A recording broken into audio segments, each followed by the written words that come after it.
நான் உன்னை பிடித்திருப்பது நித்திய ராஜ்யத்திற்கென்று. நீ ஒரு வேல்யூபிள் மேன். நீ என் பார்வைக்கு மதிப்பு மிக்கவன்.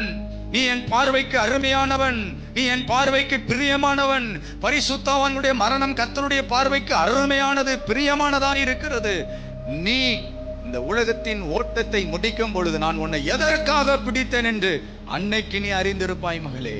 அன்றைக்கு உனக்கு இதற்கான காரணம் தெரியும். நீ எவ்வளவு வேல்யூபிள் மேன் என்பதை அன்றைக்கு நீ அறிந்து கொள்ளுவாய். பிரியமானவர்களே, இன்றைக்கு மற்றவருடைய பார்வைக்கு நாம எப்படி படுகிறோம் என்பது முக்கியம் அல்ல. இன்னைக்கு நிறைய பேர் மற்றவர்களோட எதில் கம்பேர் பண்ணி பார்க்குறோம். அவங்களுக்கு நிறைய பணம் இருக்குங்க, பெரிய ஆளுங்க. அவங்களுக்கு நிறைய சொத்து இருக்குங்க, அவங்க பெரிய ஆளுங்க. இல்லை, நீங்களும் நானும் கர்த்தருடைய பார்வைக்கு அருமையானவர்கள். கர்த்தராய் ஆண்டவர் சொல்லுகிறார், நீ என் பார்வைக்கு அருமையானபடியினால் கனம் பெற்றாய். உன் வலதுகையை நான் பிடித்திருக்கிறேன். எதற்காக நான் பிடிக்கப்பட்டேனோ அதற்காக நான் லெக்கை நோக்கி ஓடுவதற்கு நான் அழைக்கப்பட்டிருக்கிறேன். அதற்காக இயேசுவுக்காக ஓட நான் அழைக்கப்பட்டிருக்கிறேன்.